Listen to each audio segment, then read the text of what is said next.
And we're live. Awesome.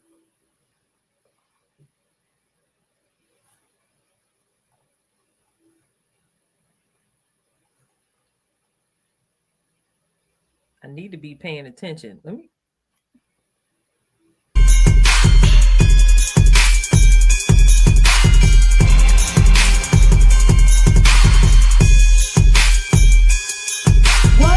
Conversations with halos is kind of tilted. The foundation is strong because Jehovah built it. You can feel the spirit and positive energy. Questions asked comfortably like you're talking with family. Get ready to settle in. Wait for the show to begin. Invite a couple of friends. It's time for Unhinged. Introduce to you Get You Home Towing, a family company with the sole purpose to get you home. Whether you need roadside assistance or transport services, we have a flatbed big enough to transport any vehicle to its destination. Our offer to you is our gratitude and great service at a much cheaper price. We are also open to transport through long distances. If you need us, all you have to do is call that number. I'll see you soon.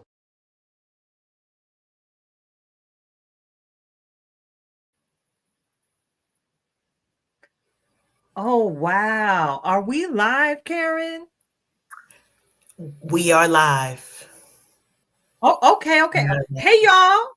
How y'all doing? Y'all all right? I mean, what's really going on? Thank you so much for tuning in. You've tuned into Unhinged Live.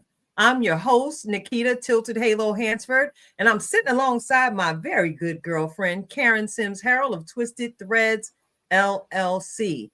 I want to go ahead and take this opportunity to say thank you for joining us. And while I'm thanking those of you who are joining us live on this evening, I want to go ahead and say, hey, hola, how you doing? To all of our replay viewers that are going to catch the show at a later date. Listen, we've been away for a little while, relaxing, relating, and releasing, and we are so excited to come back on this evening with an amazing conversation with tonight's guest. Of course, I want to go ahead and familiarize you all with what's going to happen on tonight's show. Of course, we're going to get into your weekly fan shout out. We'll have a conversation with our guest. And I don't know, I'm feeling a little petty. I don't know if I want to talk about what's really going on. But in any event, we're going to end tonight's show with another. I know y'all hungry in y'all spirituality-ness. Listen, we're going to end the show with a reflection of purpose from our very own in-house certified master life coach, Coach Cash, Karen Sims Harrell of Twisted Threads LLC. And of course, on that outro, I'm simply going to remind you all to just be. So let me take it back to the top of the show and say, hey, Karen, I know we talk, but I got to find out, how are you doing after surviving your version of Snowpocalypse 2026? Okay. I am surviving. Number one. Number two, y'all know snow done made its way down. Come get your children and get the snow back up out of here, because anybody got time for this. So I have been in the house. I think today was my first day venturing for like the last 5 days. Not because I'm afraid of the snow, right? Most people would be like, oh, you don't like the snow because you're afraid of it. I'm not afraid of the snow. I'm afraid of all of the rest of the folks that don't know what to do when the snow get on the ground. Like, y'all lose your mind down here, down south, y'all don't know what to do when the snow hit it's actually precipitation of any kind, but specifically the snow. We done had multi-car pileups just because people was on the road when they didn't need to be, or they wanted to run to the store to get one good thing. I did all my ripping and running on Thursday and then literally stayed in the house until today. But the sun is shining. We are melting and getting out of our snowmageddon. So one fun fact, my sister is also here down south. My twin sister, Woolmate, Kimberly, shout out. She lives 1 hour away from me. I think she got 2 inches of snow. So she one of them. We got about 8 to 10 inches of snow where I am, and I promise you, I got to call the HOA. That's all we gonna say on that. Like, who job is it to shovel? Contract somebody. I don't care.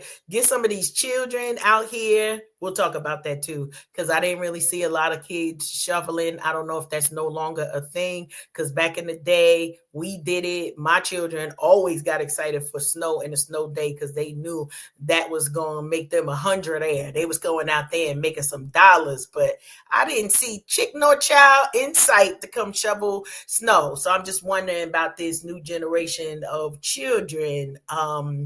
Or is it the parents? I'm not sure. I'm not blaming anybody, Tilted. I just cram to understand. I want to understand a little bit better about who is the next generation of snow blowing, money making hustlers that needed to be out here in these 8 inches of snow. So, as always, I'm grateful that we made it. Nobody's, me and the husband didn't kill each other, nor did Raymond and I. Everybody is still safe and sound.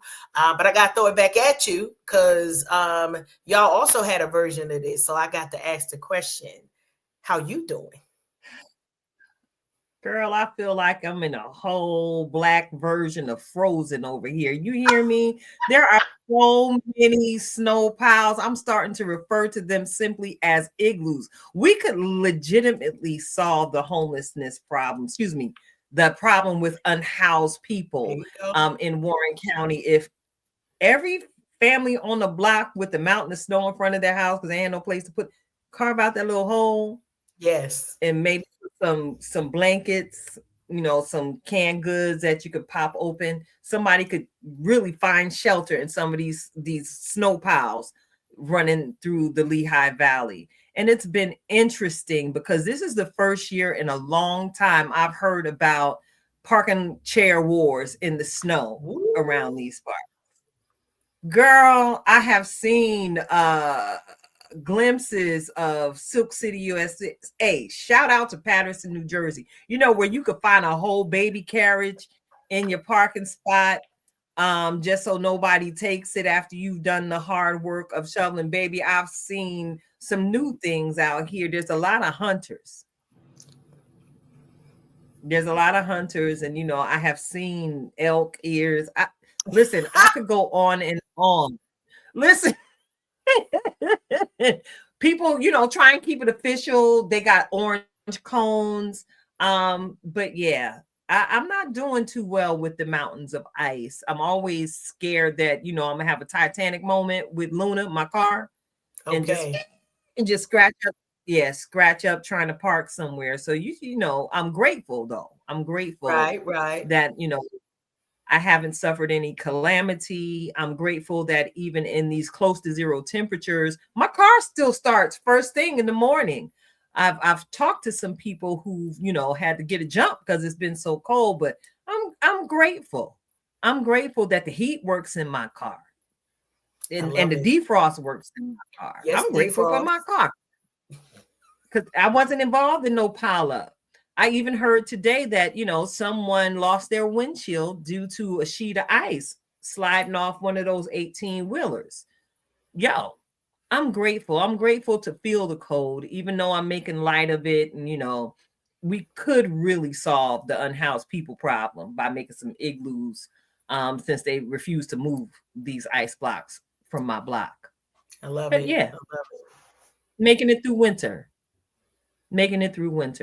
So listen, I see we got a couple people joining us in the chat. What's up, Miss Shelby?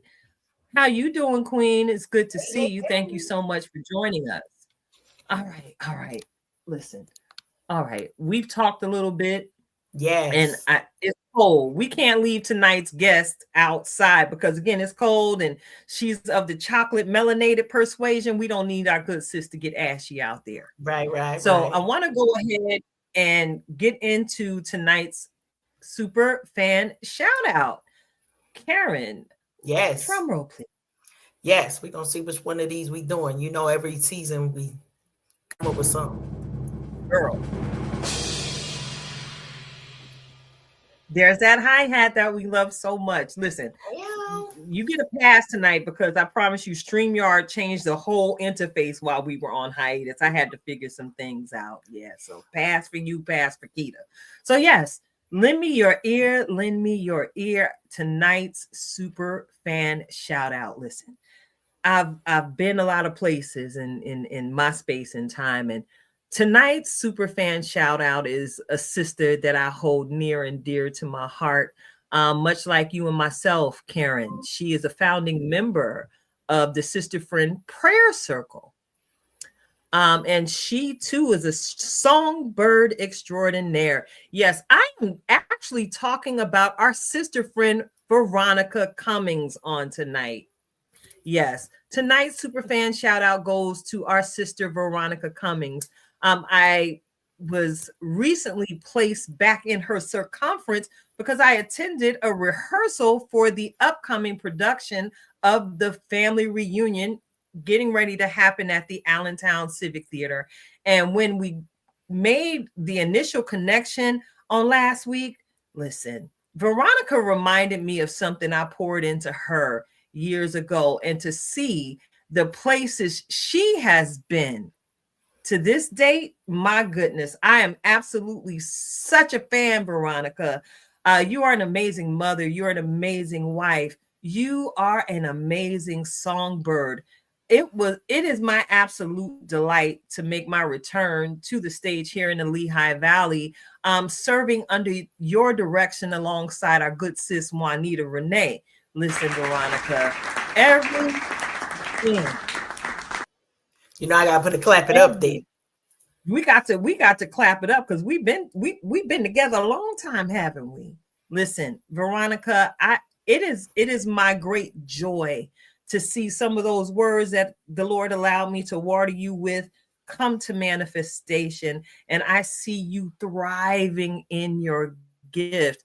You're singing, you're directing, you're producing. And I must tell you, one of your most favorite roles that I got to see you in was when you played the crab in Little Mermaid. You did that, sister girl. I am so proud of you. You are our super fan shout out. You are an example to so many young wives, so many young creatives, to remind them that they can do it too. So I just want to say thank you. And I pray that God continues to strengthen your body and keep your body whole and healed as you continue to thrive in your purpose. You were created to create, and it is my great pleasure to be in your presence again, as we move forward in this space and time. Let's see what God does next. Do you want to add anything to that, Karen? Listen, been a fan a long time, and I'm just happy that you two get to be in the room with some other amazing personalities. I say personalities on purpose because each of you can hold your own all by yourselves. But with you getting in the room with Veronica, two things I know for sure. There's going to be a fun time. There will be love in the room. Okay, and the third, and notes will be tight. Okay. Those are the three things that I know about all of the things that you all are putting your hands to. But shout out to you, V. Just love you and your family. I got a chance to shout it out with your husband the last time I was in town as well. But to see how your beautiful family has grown and how you just have not skipped a beat, being all that God has called you to be. So I'm just a super excited big sister to be able to see. Sometimes we get to just sit back and watch God work. How about that? Like those are some of those moments, and I'm amazed at what you have said yes to and what God has done with your yes. So keep on going, sis. We rooting, we the loud ones in the top of the bleacher seats all the way. Keep going. Always. We always at the top. We always are rooting for you, sister. Love that. All right.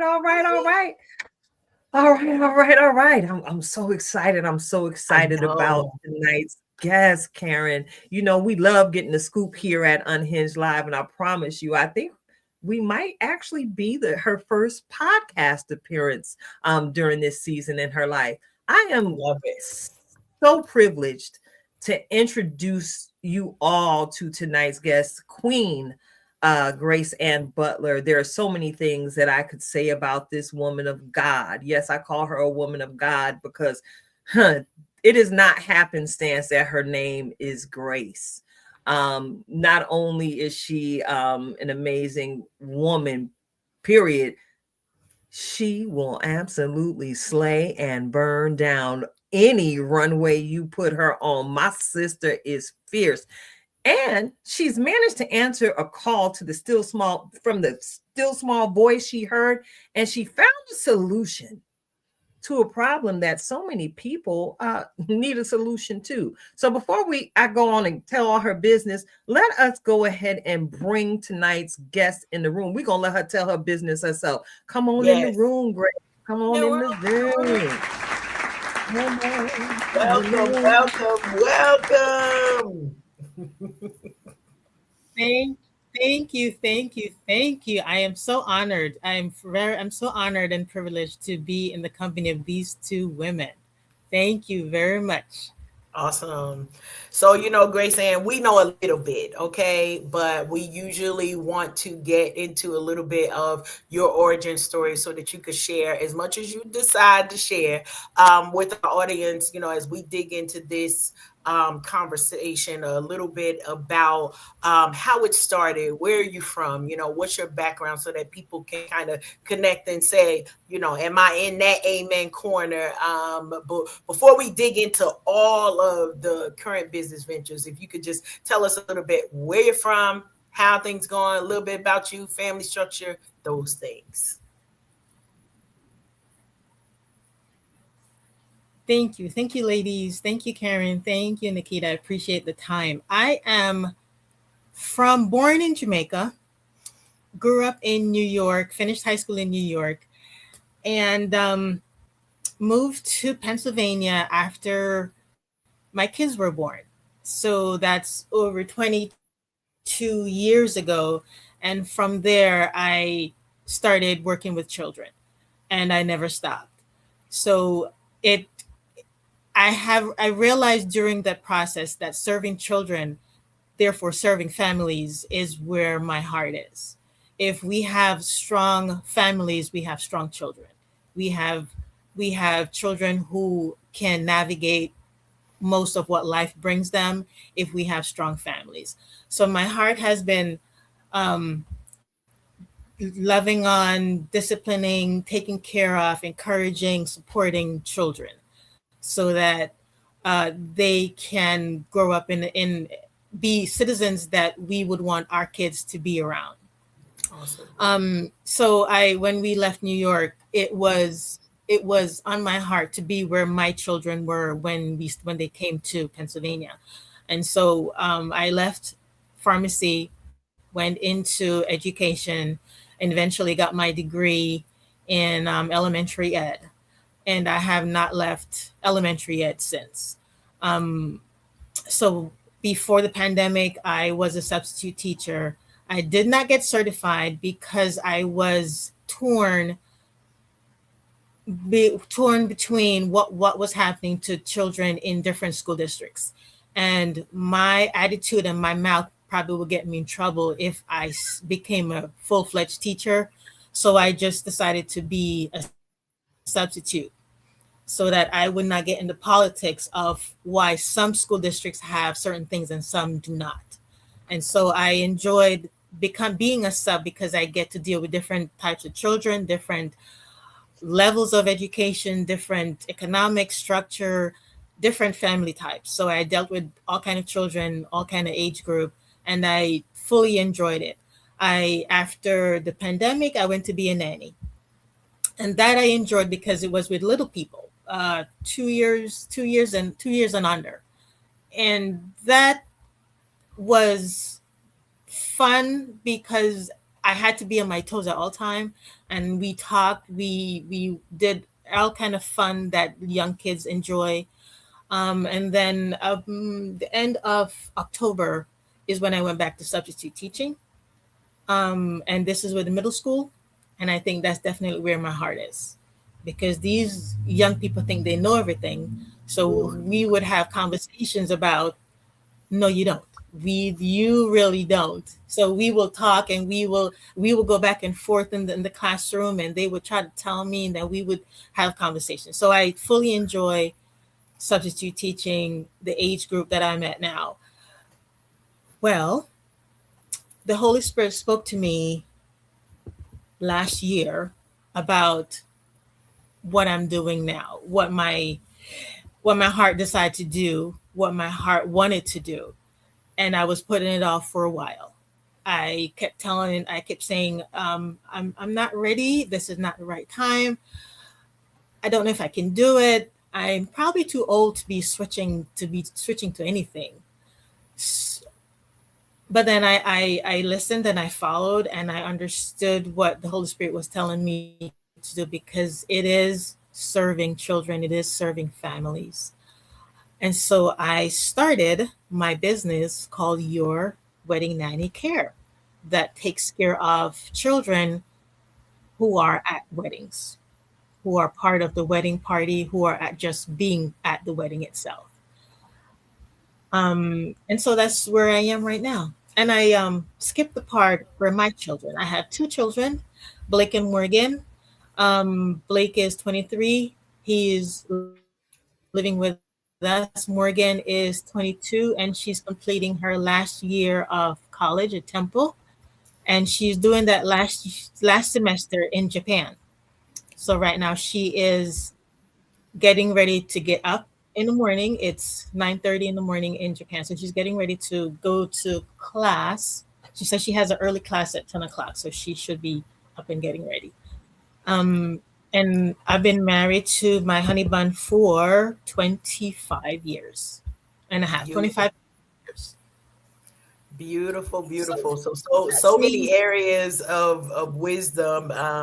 Just with the bit that you shared, I'm chuckling over here when you're like, yeah, I can't be in the classroom 100% because I'm just gonna be the entire problem. So I definitely appreciate that.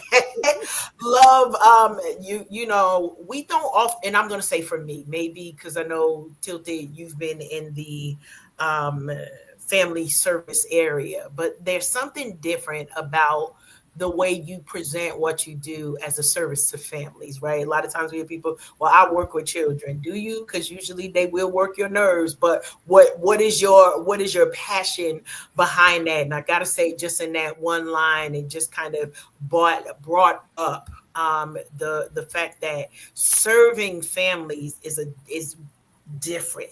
It is a Yeah. different call than working with family, and I imagine a different experience. What's kind of influenced your well, I kind of know, but if you could share with our audience, what's that in your heart that says like this is service to these families, to these children that are not all my own, but I'm taking on that responsibility. I have seen, even walking on the street, well, back in New York, when I take the train, I'm looking in people's faces. I am just looking at their faces and deciding, wow, maybe they're getting ready to go to work and today was not a good day because that face looks really sad. Or they're listening to their music on their headphones and, ooh, that's a good music. I bet you that's a nice music. Maybe I should listen to that music. That sounds good. So I'm reading, I read people's faces. And then where children are concerned, I look past their face and I feel like I'm into their heart and thinking, how are you? How is mom? Is mom okay? How are you at home? How is their dad? How is dad at home? And I feel like I am in their circle, and if I is what it is that I can do to make them smile, because a lot of our children are just sad in their face. They're they are not smiling, they're not laughing like their other friends are. And I just feel like if I can have a conversation that would change a perception. Like to 2 days ago, one of my students said, he was talking to his friend, and I heard the conversation. he went to the back of the room to talk to one of his friends, and he came back to his seat, which is in the front of the class, and he said, I don't believe this. He gets $100 every 2 weeks for himself, and I can barely scratch $5 for a year. And that's, for him, that's really a deep feeling. This friend of his gets $100 every 2 weeks. And for him, that's crazy because he can barely find $5 for the whole year. So in my heart, I'm thinking he's comparing, but you don't know what's happening in that house. You don't understand that. You may not understand what's happening in that house. So he's getting $100, but don't compare yourself because you never know what's happening. Your walk is going to be different from his. Your life choices, your understanding of what life is going to be different from his. So don't compare yourself. I fully understand what you're saying, but you can't, because you're going to drive yourself crazy. You're going to make yourself miserable. I don't know if he got it because he was only 15 years old. He probably didn't get it, but I when they say certain things, somehow I feel it, and I try to say words to them that will help them understand that understanding where you are is where you should be. Don't try to be elsewhere and try to take on other people's things. So I think I want to serve children, serve families in a way that will interrupt their consciousness of themselves. They're capable, they're strong, they're able to do the work, they're able to understand when an adult gives them a direction. They don't want to do it, but that's how it is. If an adult give you a direction, if adult says, please do this, I don't understand why I'm hearing your mouth about you don't want to do it. So helping them to understand that the world, the life does not revolve around you. You have to figure out what I'm saying to you and follow my instructions with as little talkback as possible. And helping them to understand the world is going to be as it is. So they have to try and fit in to what life is saying to them, but have their own identity and not talk themselves out of what they're supposed to be. Because it's rough for a lot of our kids. It's very rough just by looking at them, sneaking a peek in their conversations. It's very rough for a lot of them. So, it's heartbreaking to hear some of these conversations, and enlightening also to hear other conversations. So I gravitate between minding my business, but also encouraging as much as I can. Now, Grace, you've been in the field of education for quite some time. And, you brought us to this conversation about the children needing to be mindful of how they respond to authority figures. In your years of experience, was there any particular point in time where you noticed that the children became more challenging towards authority in the classroom or educational setting?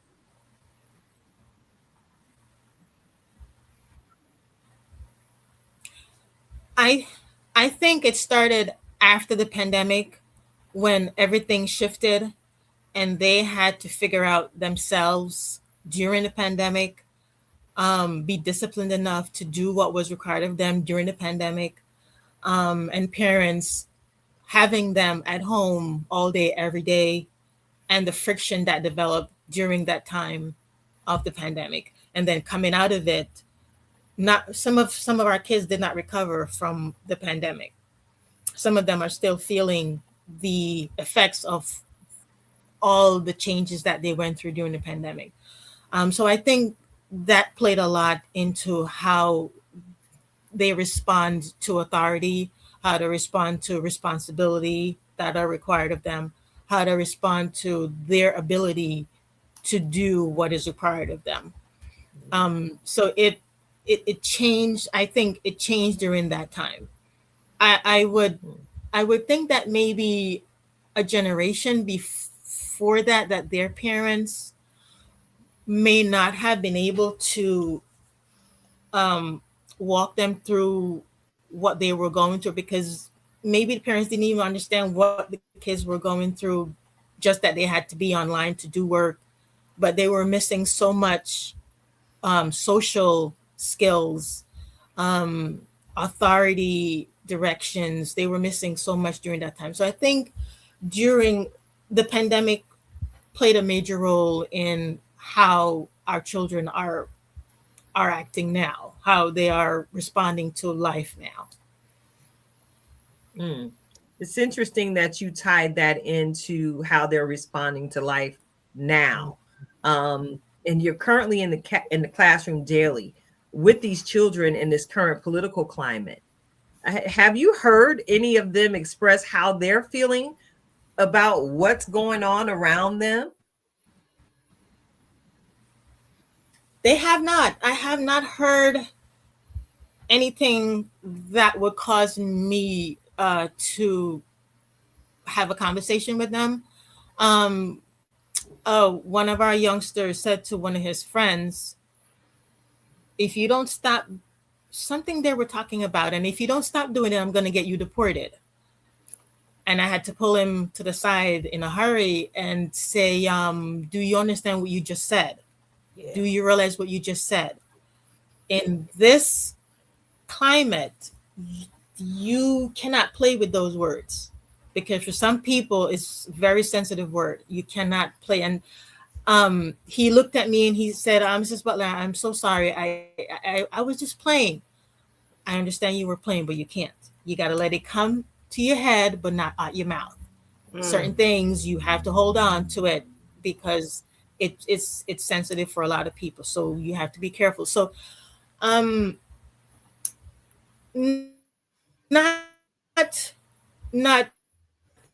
have not been speaking about it. That it's not. I don't know if it reaches them yet in the Lehigh Valley. I'm not sure if their parents have been affected by it in the Lehigh Valley, but I haven't heard anything yet. Yeah.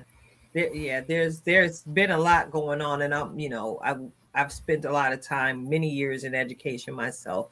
So I always try to keep my ear on the pulse of what's going on in the future generation. So yeah, thank you so much for, speaking to that question. Now, as you started your nanny business, were there any particular procedural things you needed to complete in order to go ahead and get established? Of course, we already know you safe to work with the kids because you're in the classroom with the babies every single day. But was there any particular curriculum that you needed to complete before you could go say, hey, I'm the LLC nanny? I had my clearances because I work in the school district. So I did not need to have my clearances. I'm CPR certified. I have my my master's in elementary ed. So I didn't need much to get started. I just had to make sure that whatever license I needed, which I did not need a license actually, just to get the LLC completed, done, taken care of. So no, I didn't really need any particular training to get started, because I was a nanny. I'm still in the field of education, still in the field of taking care of children, hanging out with children, loving on children, giving them hugs, high fives, fist bumps. And that was pretty much what I needed. I didn't really need a lot of paperwork that said I'm a wedding nanny. All right, cool. So I love that. That reminds me, that whole stay ready so you don't have to get ready. That's what I heard. I heard you was ready the whole time. So that's one of my favorite lines over here. So you don't have to get ready. But what was the thing for you, GraceAnn, that said, and now is the time? Because I imagine you've probably gone to weddings, you've probably been in the presence of children, like, ooh, if I could just spend an hour, or I know I could help them out.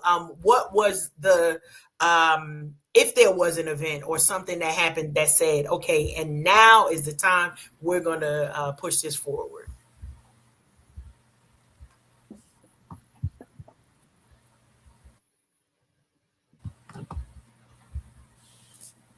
I went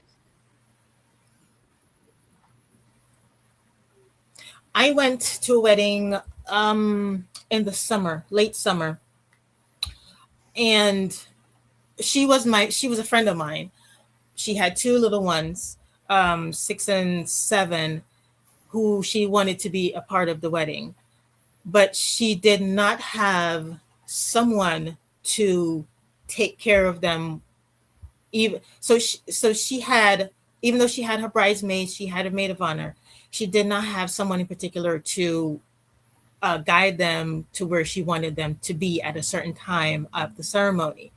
And even though she was standing, she looked gorgeous, she looked beautiful, she looked happy. I could see in her face that she's a little stressed because these little ones are taking way too long to walk down this aisle. Like I told them, we practiced this like 600 times.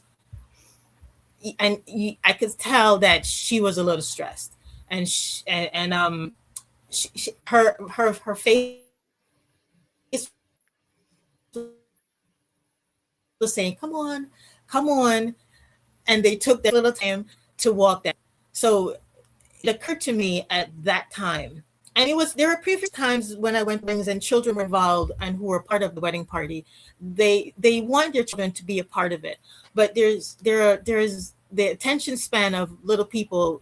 You know, you can't tell them to let's go and expect them to move right away. So it's been something that I've thought about for a while, since being a part of a couple of weddings or attending a couple of weddings, and seeing the stress that it will cause the moms, especially the bride, who wants their little ones to be part of it. But because there's so much involved for the little one to walk, and if the wedding planner is not available to help, or there's somebody who is not designated to help them, then mom is really stressed. And then even after the ceremony, going into the reception or the cocktail hour, if mom or an adult who is already dancing, already enjoying themselves, they have to leave what they're doing in order to take care of what's happening with the little people. So that's kind of where it was birthed. And that's why I started it.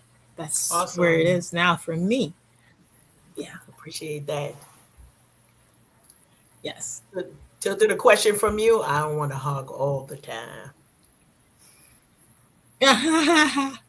No, we shared. I'm just here. I just want to know how far you're willing to travel, Miss GraceAnn. Oh, I'm traveling wherever there is a bill that's paid. I'm traveling. If you're willing, I wherever it is, I am going. I am there. I love that. All right, y'all heard that. I gave myself a radius. I'm sorry. I gave myself a radius of 50 miles. But wherever the bride needs me, I'm there. Awesome. Now, you mentioned some of the things, and I was mentioning pre-show that this is top of mind because what are we, about 2.5 years into marriage, and I promise you, okay, nobody broke anything. Let me just say that. But the whole time we had 10 grandkids, it was just like, don't break anything. Where are the parents? Don't break anything, right? They're on the dance floor. I'm like, this is wonderful. Y'all are having a good time. But where are the children? Don't break anything. Okay. So, when I saw the announcement, I got to say it was sort of like a personal, like, Lord, yes, somebody come get these kids. Can you talk to folks? Because, of course, I think the concept of a wedding nanny it sounds like something that people might be able to connect to. But talk about some of the services that you provide as part of your services that people could kind of connect and say, right? It might be ceremony, it might be reception, but I don't want to fill in the blanks. I just know, like you said about that attention span, I'm just going to say, I think at the time Tucker was our youngest, and while the folks, the men, so the groomsmen and the bridal party was walking down the aisle, Tucker was in the middle of the aisle, like, what y'all doing? That's all we're gonna say on that. Keita, you might have walked right past Tucker while he was trying to stay in the way versus, Lord, where's the nanny? So that he knows where he needs to be. But talk a little bit about your services that so folks can kind of connect.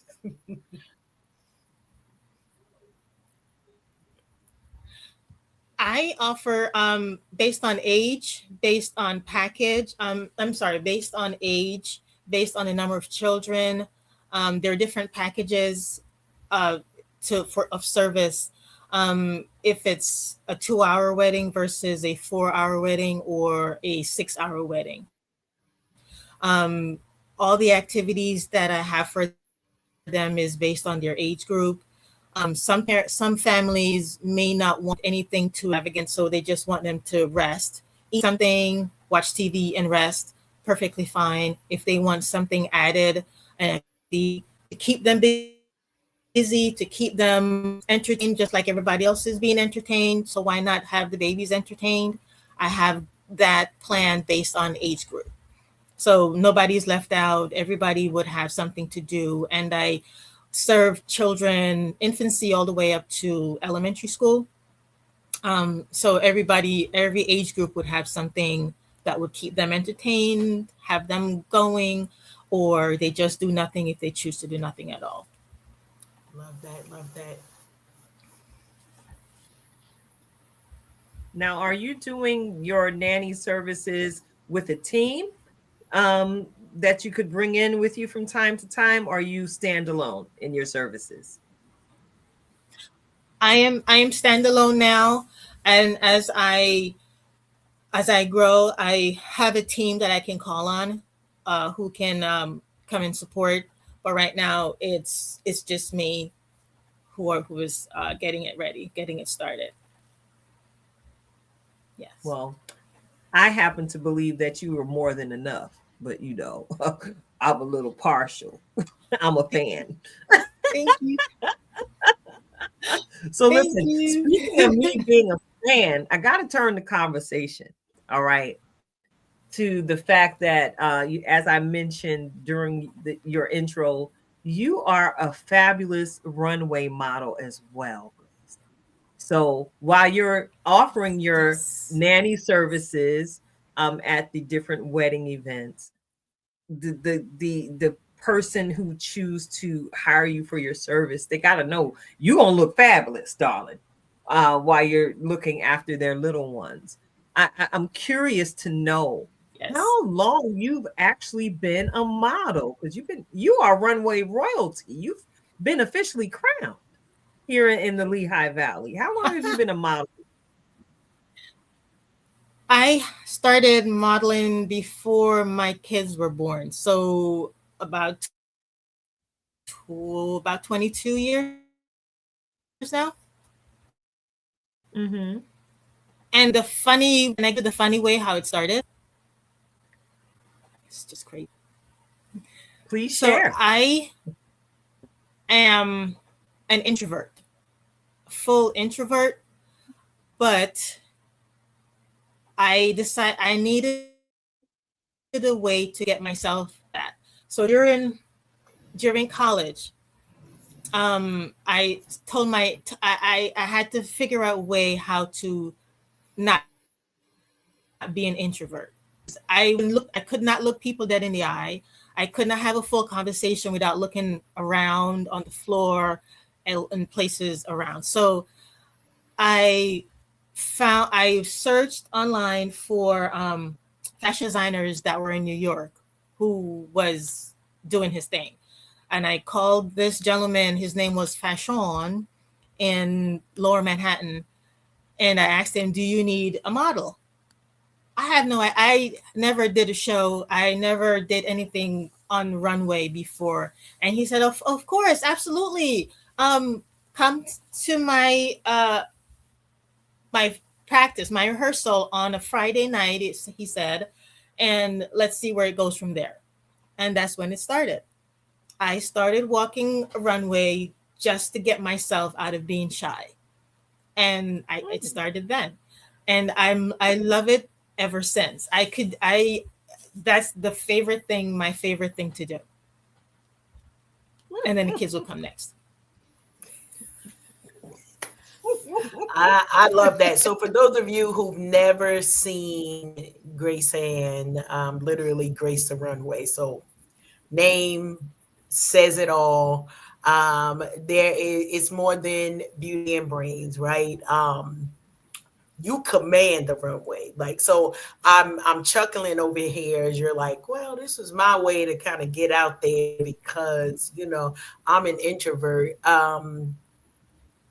That goes away. I have watched you walk a runway and it is such a presence that you have. It's like, oh, literally that's the response. Like mouth shut, like, oh, okay, giving it to the people, no matter what you were wearing. Like, so I'm always in awe of when folks kind of tell their story. But I promise you, 22 years later, plus you are a force on the runway and definitely command. You are very loud. That's all I'm gonna say for that. And then you make the rest of us quiet when you are walking that runway. So super excited about that part, right? And to keep hold of those things that we are passionate about because, you know, we're wives, we're mothers, we're sisters, we're friends, we are community members, and all of that, right, takes up so much time with outward things. It's so wonderful to hear us as women say, and this one is mine, this one is for me. How do you keep the timing, or I would say the time management for knowing when to say yes to those things that you're passionate about? I speak to my husband first. Do we have plans for next Tuesday? Do we have plans for next Saturday? If he has plans, then I'm going to have to rearrange that schedule. But usually I consult with him first, and everything else will just kind of fall into place. I usually make a big dinner on Sunday, so I'm not cooking anything for anybody until about Wednesday. So y'all have food to eat. And then I make sure my husband is set, and then I will put things into baskets when I can. Love that. So it's not, and the kids are older now, so I really don't have to too much pay attention to them. Yeah.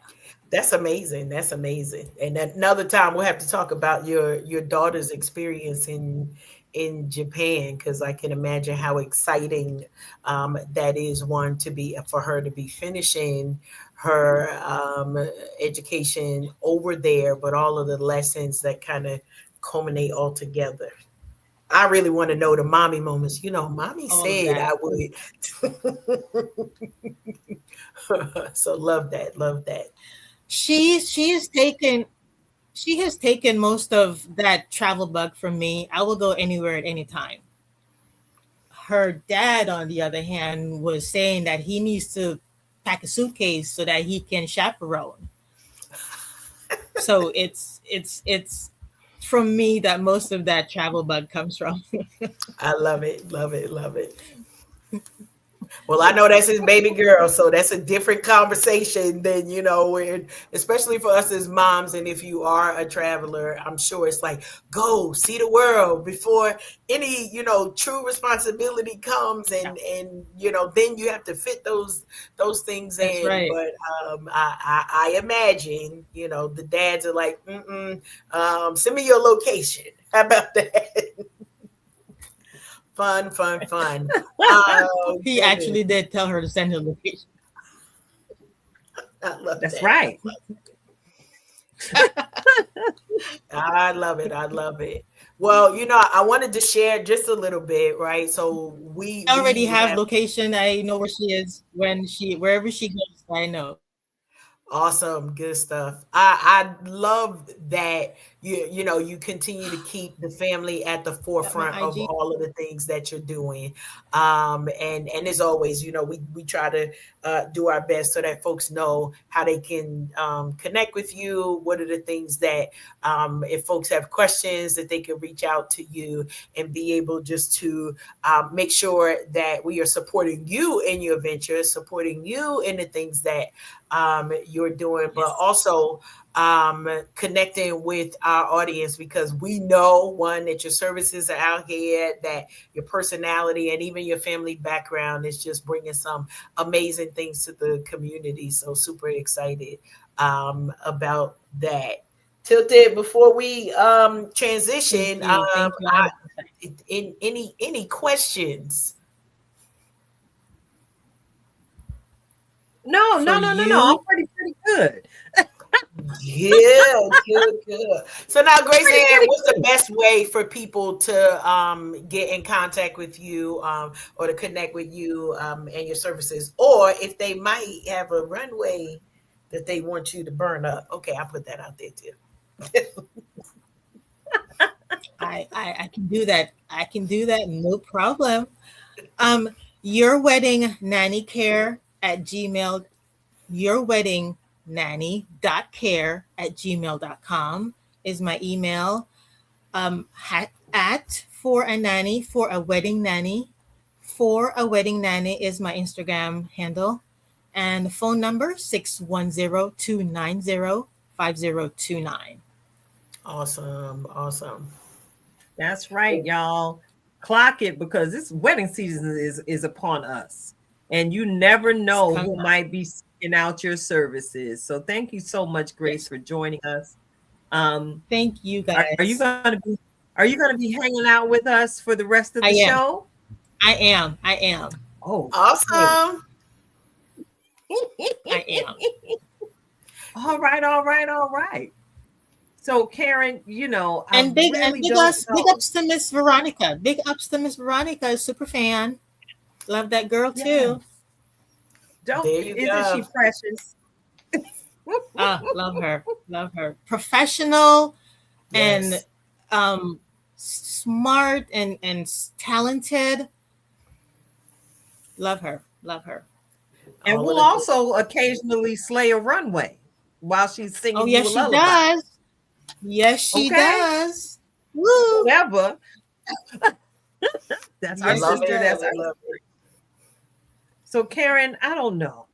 Don't know if I should go merrily down the stream. We could listen. What do we say? One thing doesn't change. It's our show.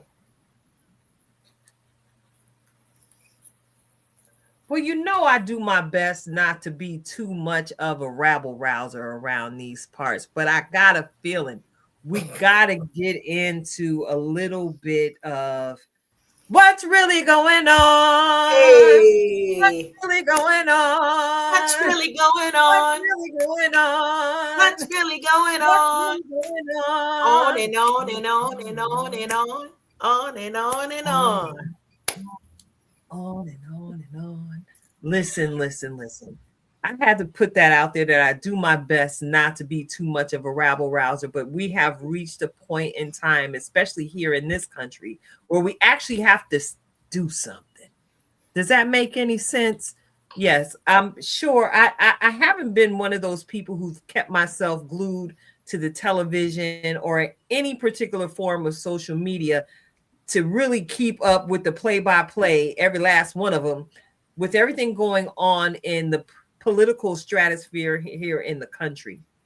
Queen GraceAnn made mention of a comment one of the students made to another one of their classmates that could have struck a particular chord to spark anxiety or some other form of mental unwellness to take place in this child. I want to get into a conversation about the importance and the power of our words.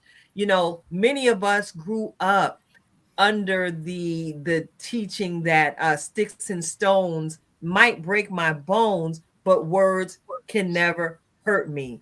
Now we're here, standing in the year 2026, and it seems as if we've got to become more mindful than ever before, because it's like every other word we say can hurt someone. I even made the faux pas earlier in the conversation with my certain level of professional training. I know better than to use the word homeless at this time. The vernacular has changed to unhoused, to be a bit more respectful to people in their particular station in life. But for the grace of God, there go I, me, you, and you.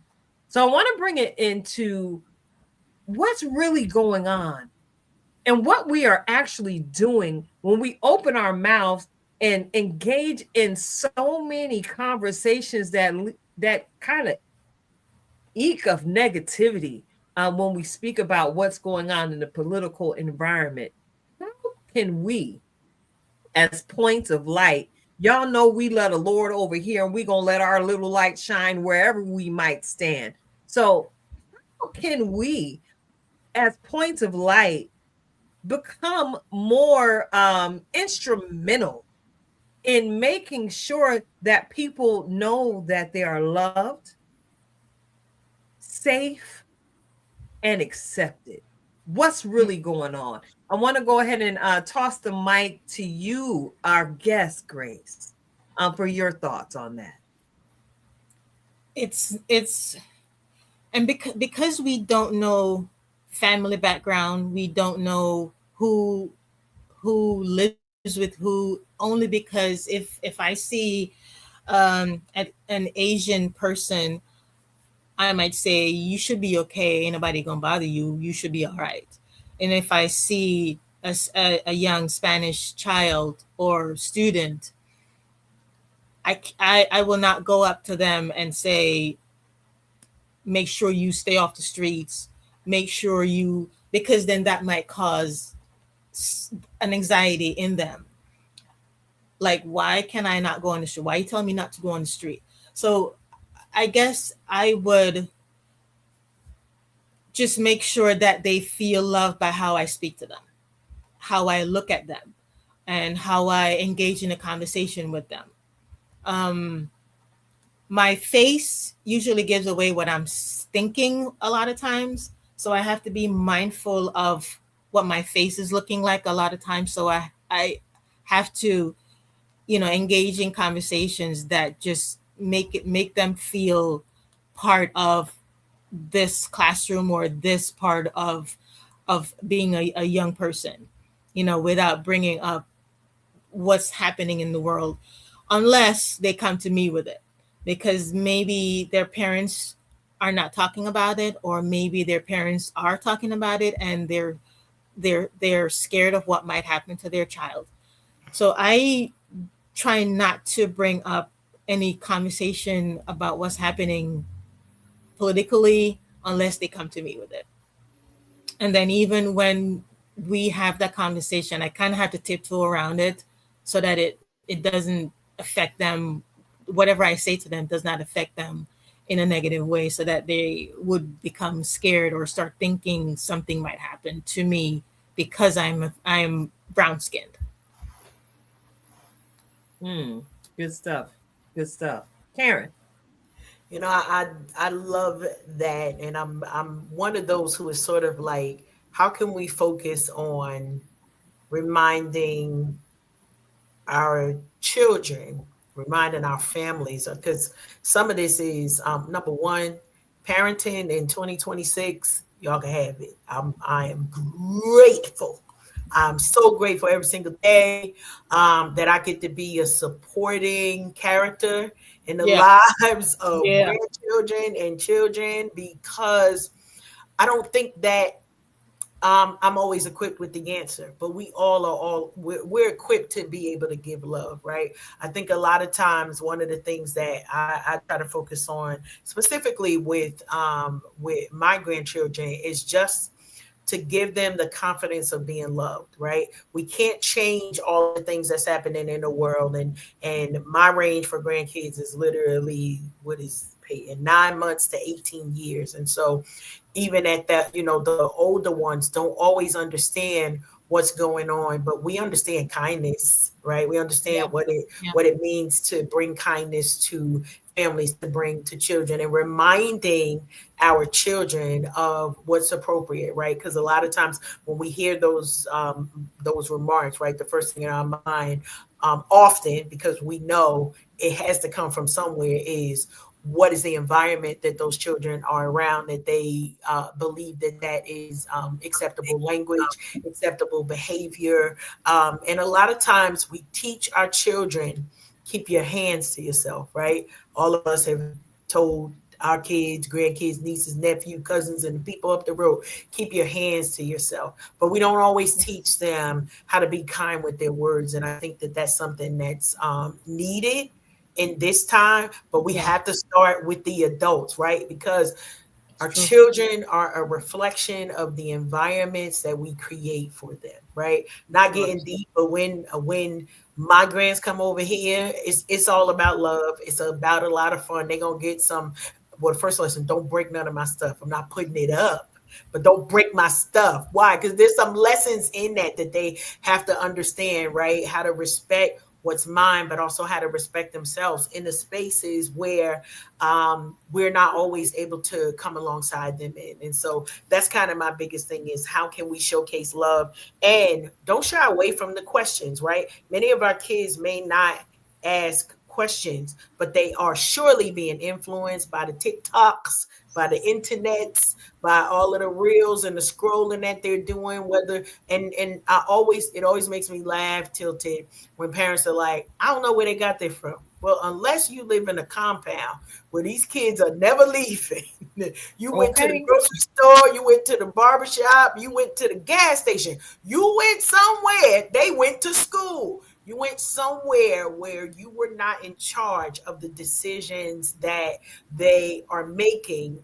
but you are impacted by what has influenced them. And so just y'all already knew what the answer was going to be. Love on these babies, because the world is difficult.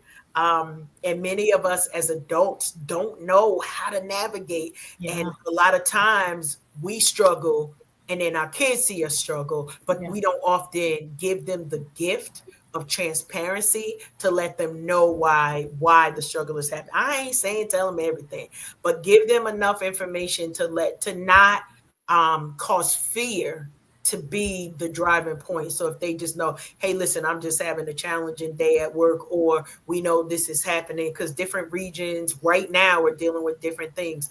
Equip yourself with the knowledge, but make sure your first weapon is love, and share it. That's it. I know that sound corny, but it's just so needed. Tilted. You know me. I'm a big old mush. Real.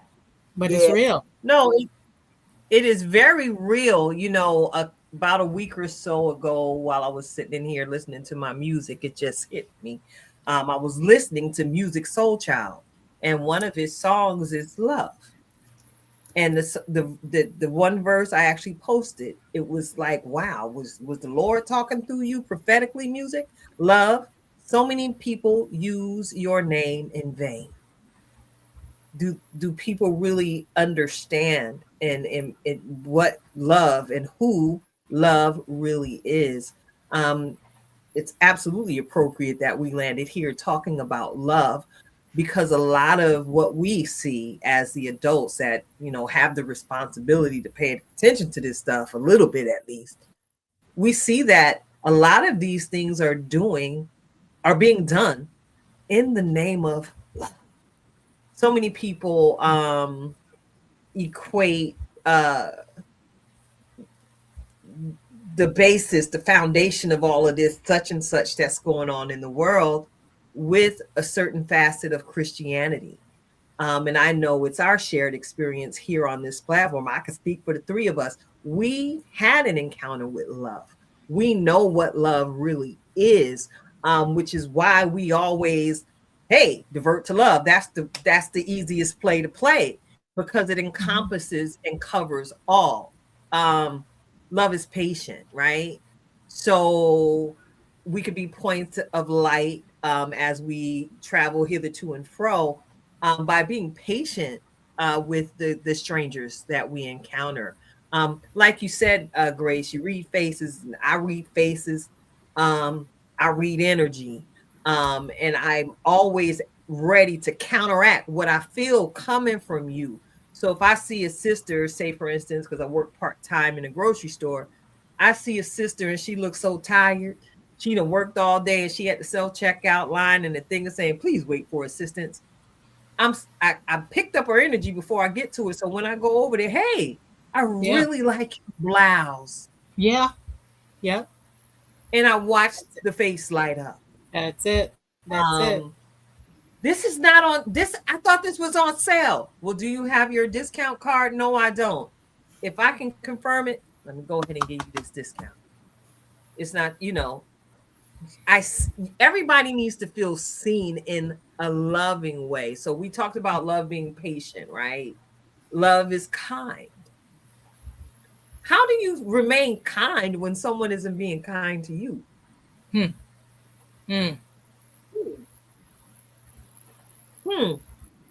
What are some listen, we building live here on the audience with that particular question. Yeah. How do you remain kind to someone who's not necessarily being kind to you?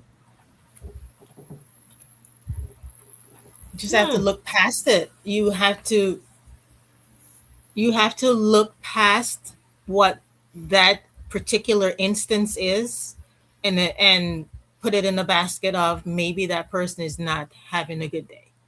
Because back in New York, if you're not being kind to me, you're going to know it in a second. In the New York minute, you're going to know what you just said to me or what you just did to me. You're going to get it back. So now that I'm in a different space of showing love and showing kindness based on the Holy Spirit that's been working with me, I would have to rearrange how I approach that, how I not accept it, but at the same time, allow it to be what it is. It probably is not a good day. It's probably not a good moment for that person. So it's just gonna let it pass and react, think before I speak, kind of thing where I talk to my kids all the time, think before you speak. And if there's a need to respond to it, then respond in a way that is kind or loving as much as possible. Now, pardon me, GraceAnn, I see you shoulder shaking over there, Karen. It's like a whole lot trying to come up. Because in my mind, it's like, God is not through blessing you. Listen, be nice to me at all times, okay? Just let that be the motto. I say it often, GraceAnn, the one thing, I'm a different person down here in North Carolina, right? I'm still not all the way there with the hospitality because, y'all all can't come over here and interrupt my peace. Like, I'm trying to hold on to it, but I do try to be nice to other people. So I laugh because, Tilted, I'm reminded of an instance where we had something that went on, and I happened to be on the phone with Joshua, my middle son, while I was in a car with Raymond, and somebody was not being nice, and it was a youngin. Now, I give more passes to people same age and older. I admit I discriminate against y'all youngins. Y'all better wrap up y'all bad day real quick because life ain't even start lifing for you. But it happened to be something that I think we were picking up food for Raymond, and we normally do go through the drive-through.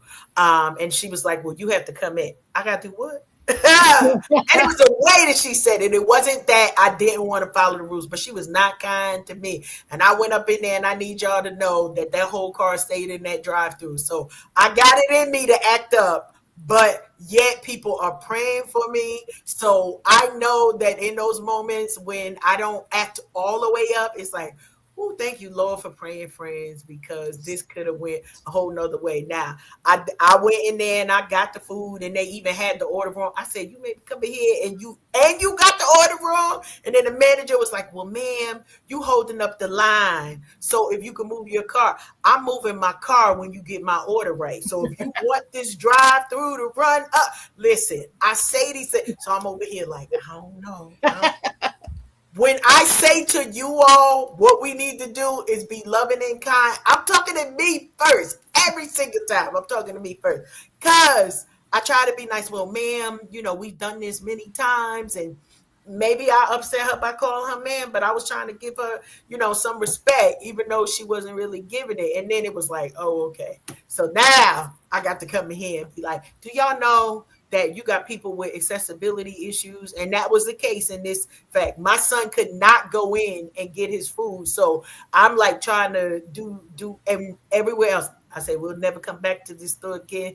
Don't you worry. Now, he shouldn't have been eating at that fast food restaurant. No way. But that's a whole story. But now I got a reason. We ain't going over there. They got nasty attitudes, and now we don't have to go. So be kind to everybody. Like, if we just lead with that, not saying that you're going to hit the mark every single time, right? I tried to be nice. It didn't work out. Yeah. So what I have realized for myself lately is when I know that that particular person is just not nice, in order for me not to come out of myself and start acting crazy, I avoid that person. If I have to deal with the person, then I will deal with them and I'm gone. But if I know that you're the type that is not pleasant, I see you down the block. We waving down the block. We waving. So I'm never going back. That that part, I'm never going back to that spot. Yes, Val, it was a whole Medea moment, but I did not run a car into the drive-thru. But I sure, honey, okay. You hear me?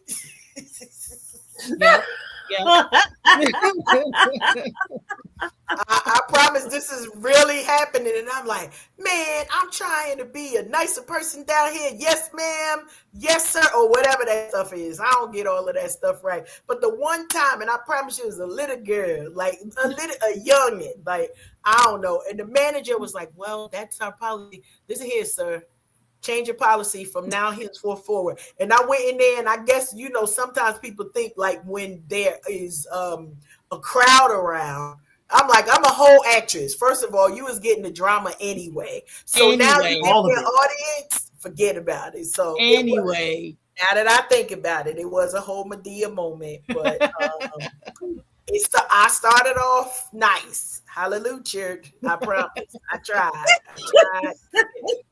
tried, but we ain't going there no more. And then we went to another chain of that particular restaurant, and we went into the drive-thru, and the people were pleasant, and they were surprised because I just said, thank you for your kindness. And they were like, it's okay. Like, we ain't do nothing. This is what they pay us for. Trust me.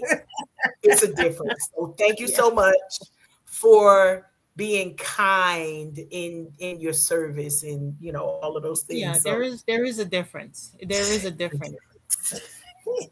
I tried to be making y'all proud out here, but then, the youngins, I'm like, dude, maybe if you see me, you'll treat me different. Because maybe over the speaker, I sound like a youngin. Maybe I sound different. But if you see me face to face, I'm not asking you to be scared, but show some respect to, That's right. The newsflash, we're the elders now. That's right. We're the elders. I agree. Our elders would not expect any less. And so, just be nice. Just, I promise. I don't know if I should be trusted to be an elder right now. You're too young? Is that what you're saying? I'm ready for the responsibility. No. I'm a little Medea-ish myself. It could be whatever. Gotcha. So, I'm feeling like Bam in these days sometimes. So somebody got to be Medea, but somebody got to be Bam as well, But we figure it out. You can be Medea, You could be Medea and I could be Bam because I'm more chocolate like Bam. So Okay. You got the and note too. Oh, you come through with some wisdom. I don't know. I think you ready. I think you ready. I I don't think know, man. you ready. I'm You trying ready. to own it for real. I'm It's a trying to different own it for generation. real. It's a different generation that we are eldering. Is that a word? We are eldering a different generation. All right. Our elders were what we needed. This is how I see it. World according to Karen. So you could disagree. I just know that All right. these nowadays kids can't take the eldering the way that we took the eldering, right? Like somebody Okay. could come to us and say, "Oh, you know what? Let's get this together. I believe better for you, or you need to. Your mother wouldn't appreciate that. Your peoples wouldn't appreciate that." And we get ourselves right together, right? Maybe we might suck our teeth and roll our eyes, but we get ourselves together. These folks, I'm just saying, it's a So difference. what you While you're talking, Karen, I remembered on Monday. Today's Tuesday. Yesterday, no, Friday. I was in the lunchroom with the eighth graders, and one of the young ladies, they're supposed to be sitting most of the time when they're in the lunchroom. They're not supposed to be running around. So I was covering a particular section, and I asked the young lady to have a seat. And didn't she say to me, "Get out of my face"? Whoo! It took every single thing that I had to not be in her face. But I went in her face and I asked her, "Who do you think you're talking to? Say it. Who are you talking to?" I was in her face.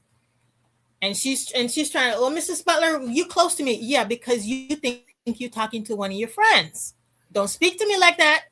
Don't you ever think that I'm one of your," and I just gave it to her as calmly as I could. And I just walked away. So yeah, there are times when I would like to be Medea, but I can't. I can't. I have to hold it. And I said what I have to say. You can't. Bail money, vacation money. Bail money, vacation money. Exactly. Bail money, vacation money. Woo, exactly. Woo. Well, thank you for confirming what I had already deduced with what Karen shared. This thuggery is necessary with this generation, is what you're saying. Yes, for sure. See the head cock? That's it. That's all you needed to do. It was like the thuggery is necessary. Because no, we don't always get it right. No, we don't always hit the mark. We do our best to strive to be a bright light, not necessarily a menacing light, because again, it could be whatever. But I'm always concerned with the state of what's going on in the minds of our young folk, because they finna inherit all of this here. And they gonna be in charge one day. Oh, and this is the scariest part. One day, some of these young folk might be our caregivers. Boy.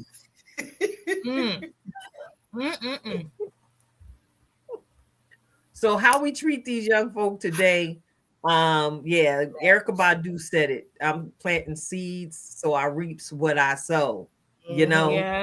Yes. So we got to do our best. Now, if they try us, they're gonna find out if fat meat is greasy. It could be whatever. But we're doing our best to make sure that we keep our young folks in the right presence of mind, with all of the changes that the world is going through. Karen, you brought up something earlier in the show that I wanted to tap into: the snow shovel hustle. With everything going on in the world, tonight's guest, Grace, you're here because you decided to go ahead and take a leap into purpose and start your business. But remember when we had our own little businesses on the block, the young men would walk around with shovels all day. It didn't matter how cold it was, with a shovel, knocking on doors to see if they can make $1 or $2 or 15 or 20. In the summer months, was I the only one who hustled candy? in the icy cups on the block. Let's talk about youth entrepreneurship, because that's what it was. We were some entrepreneurs before we knew what an LLC was. Hustler. What are some of those old school hustles that you might suggest to one of the youngins in your family? Snow shoveling is one. We got the lemonade. We got the lemonade. We got the lemonade. My kids did that. Okay, listen. Y'all know I have birthed 5 amazing characters, all right? And the chief among them is my youngest son, Lamont, the youngest and the tallest, and currently now the one with the most children. He used to sell rubber bands at school. Rubber bands. He will never. Wow. I was like, so we used to call him Ocean's 11 because if it was a hustle, he had it. I need you to know, Ocean's 11 was coming through. He would sell the candy, like, because the kids. So they grew up mostly in New Jersey. Pennsylvania was finishing school for them, so they bought that New Jersey hustle with them. They would buy the now and laters and sell the now and laters to the kids at the school, one now or later at a time. Okay, one, not the pack that you got. One at a time, you get one. You got a pack of Lifesavers, they would sell them one at a time. They would sell the rubber band. I'm telling you, my kids, I would have to staple stuff down because if it was sell above, they was not selling a pack. You wasn't getting no pack of Twinkies. You getting one Twink, okay? And somebody getting to eat. So I would just have to say, please, stop hustling these kids, because the kids, similar to that statement that you made earlier, GraceAnn, in reference to the kid getting $20 a week. Well, they was the ones who got $5 a month, but that's how they made do. Oh, you want these now later? The now later is 10 cents for now and 20 cents for later, because they believed in inflation too. So I would have to pat them down like these kids. They little tink.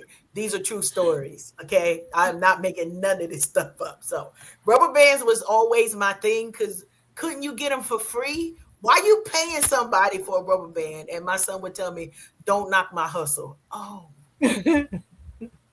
Okay. And I know that did nothing for you, Tilted, but make you more impressed with them cheering you call family. That's all I'm saying. And did. How much? I'm curious. How much was he selling these rubber bands for, Karen? Rubber bands was anywhere between 15 and 25 cents per rubber band, and he had a ball like this big of rubber bands that he would just get from like the mailman or whatever. I don't even know where. I didn't buy one rubber band. Okay, so he took something that he got for free and made money with it. I was like, hustle. If they gonna buy a rubber band, I'm gonna shut up, because what we doing? See, Auntie is there. Hustling. They couldn't wait to go visit Nanny and Poppy, because Nanny and Poppy was in Jersey, and the candy they would buy now laters was 25 cents. They would make like $1.50 off of the now later pack. Them kids, that's all. I always thought it was just because they loved the family and they wanted to go see the family. They was restocking. Like, we got to restock. Use your powers for good. That's all I tell them. Use your powers for good. We try and teach these young folk to go ahead and just use your powers for good. Oh my goodness. But they use it for good enough to make them more money than what they had. They had a hustle. A hustle from the beginning of time. Come on now. From the beginning. Right. Now look at them. Now all of them still got a hustle. They do. Now that they're grown. I just have to remind them, because now their children is the next generation of hustle. So don't get all, extra sanctified and holy like you wasn't out here hustling.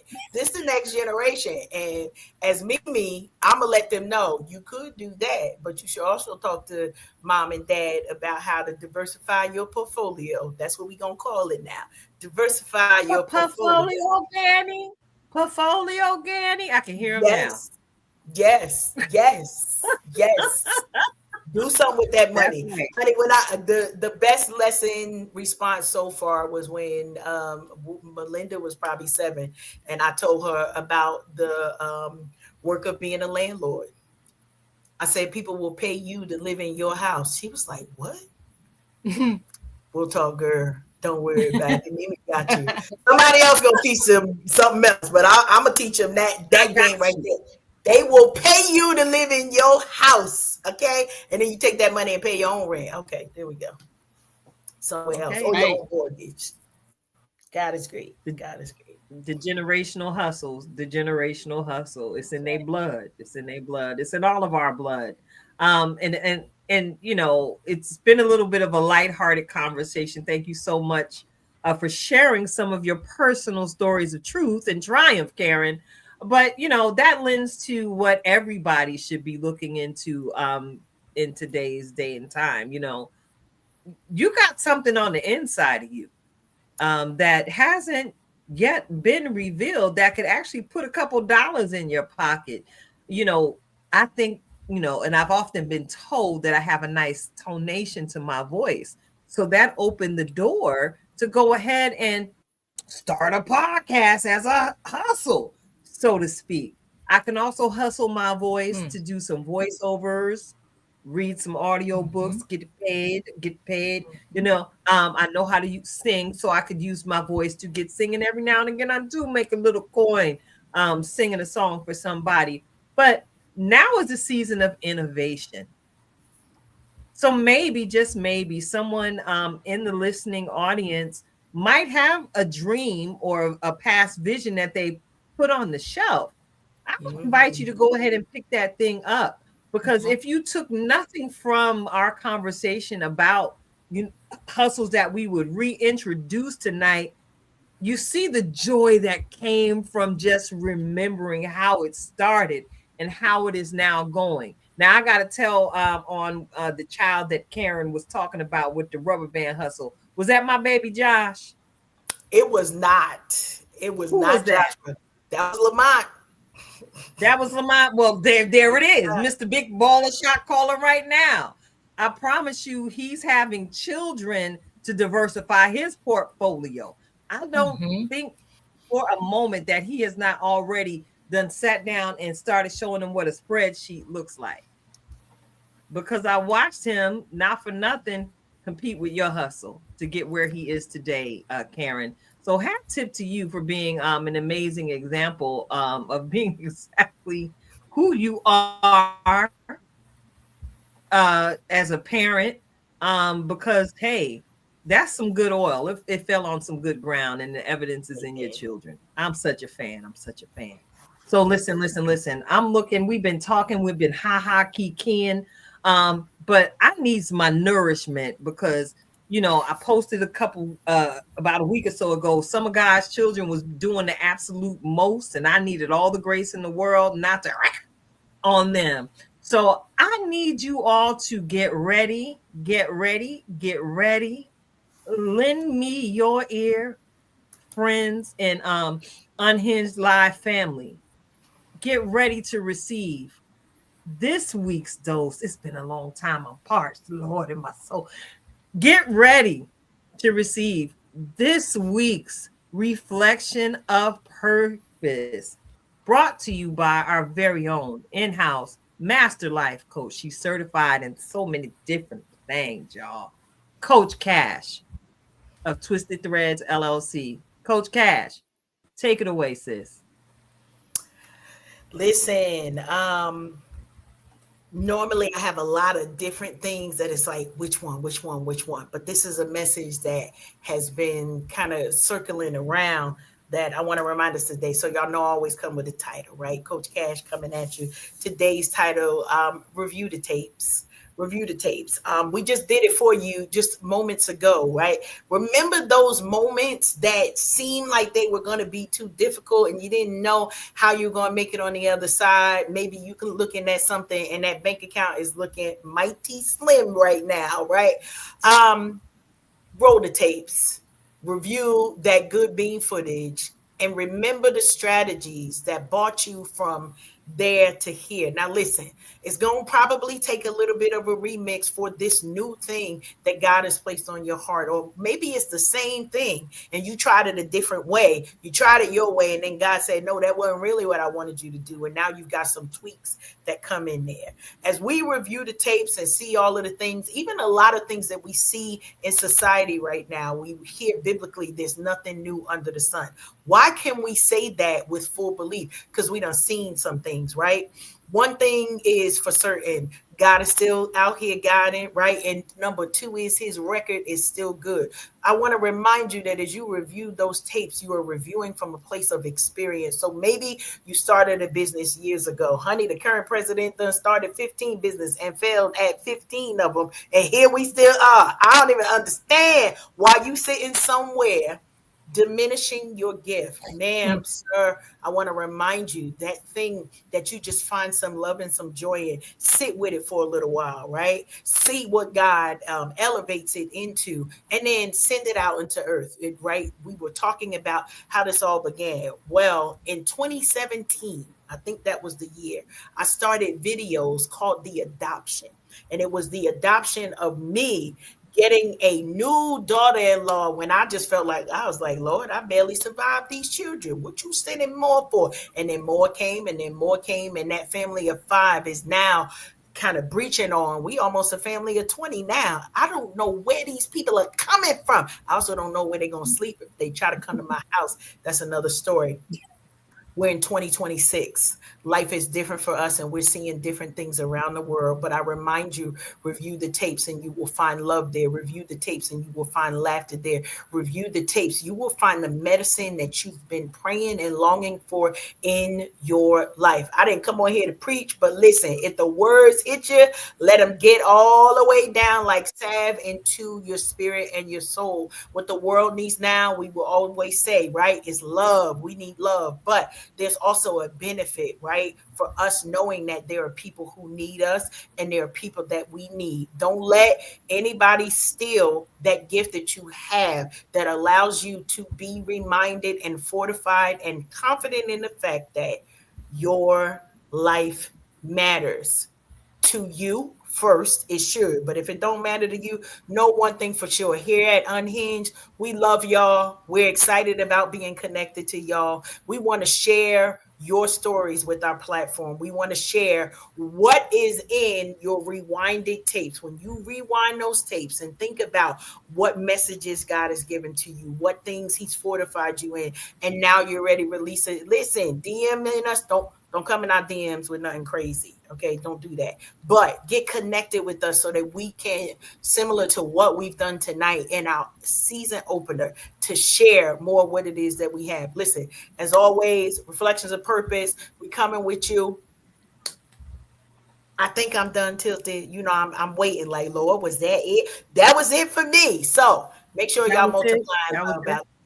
That was the morsel tonight. Don't get too full. That was clockable. Yeah. That was all the way clockable. I needed that. And listen, I'm looking at the clock, and we doing pretty well on time. And I got to go ahead and lean into the outro. But before I do that, GraceAnn, thank you so much for hanging out with us on tonight. I really appreciate you. You are an absolute joy, not only in person, but even on, girl, you're doing it on screen. You never know where tonight's experience might take you. Now, before I get into our outro, do you have any last words of encouragement to share with our listening audience? It doesn't matter how old you are. It doesn't matter how long it's been sitting on the shelf, Coach Karen said. It doesn't matter how long. Go get it and go and put it back. Dust it off. Go get it. Put it back. Because that was my conversation with myself. I'm too old for this. I ain't got time for all this. So it doesn't matter. Age is not nothing but a number. The Holy Spirit gave that to you for a reason. Our pastor said he gives it to you, and he gives you what you need to do it. He gave you that inspiration, and he gives you what you need to do it. So just hold on, get that Holy Spirit into whatever the plan is, pray about it, and do it. Just do it. That's it. That's it. I love it. I love it. I love it. So tonight, I got to encourage you all to just be. In tonight's Just Be moment, I'm going to invite you all to just be prepared to pivot if necessary. You've heard the excitement-filled stories from both of these beautiful queens here on tonight about different pieces of their journey that brought them to business spaces where they stand today. And I can only imagine it was because they were looking to satisfy something, that yearning, that longing, and that knowing that is within them. I would invite you to be prepared to pivot in your purpose. Just like Grace has been walking in her purpose for so long, a season of preparation, so to speak, where she can now be the nanny of nannies at your wedding soiree, to make sure that you are not tense or anxious in any way. Yeah. Some of you might need to pivot professionally even in this season. We've heard the stories, we've heard the reports, we've heard the numbers of the thousands and thousands of people who lost employment as part of this whole government shakeup thing that's been going on. But here's the deal. Everything you need to be successful is already inside of you. So if you can do nothing but edit one heck of a TikTok video, be prepared to pivot. There are different learning modules to help you monetize and earn real guap, real coin through some of these social media platforms. If it's in you, you can do it. We've seen many examples in the Word of God. Those of us who study the scriptures, we've seen God take little and make much. And the one thing that comes to mind in this particular Just Be moment is David. Out on the battlefield, when they were looking for a champion to slay the giant, here come David. After Goliath has had it out with all of the most powerful men on that side of the kingdom. But here come little David. The kingdom on that side decided to pivot because they received a word from God concerning young David. So young David went out there on that field, and in the middle of the pivot, he took Goliath out. So your Goliath today could be a financial concern. Be prepared to pivot. Your concern, your Goliath today might just be an ailment or an issue of the heart. Be prepared to pivot and remind yourself of everything that you know to be love, and be that thing towards yourself. And while you're being that thing, be honest in the presence of God, because he is the one who is the master potter, who can take a moldy lump of clay and make it beautiful yet again. Be prepared to pivot. It's your girl, Tilted Halo, sitting alongside our good girlfriend, Karen Sims Harrell of Twisted Threads, LLC, sitting in with our lovely guest tonight, Sister GraceAnn Butler. Thank you so much, sis, for staying here with us. And thank you to each and every one of you in our audience. We look forward to this season, baby, because guess what? We've been to pivot. Right in front of your face. So hang on for the ride. It's a joy tsunami. We are unhinged. And Karen, I think that's a wrap. Until next week, y'all. Love it. We out. I love it. I love it.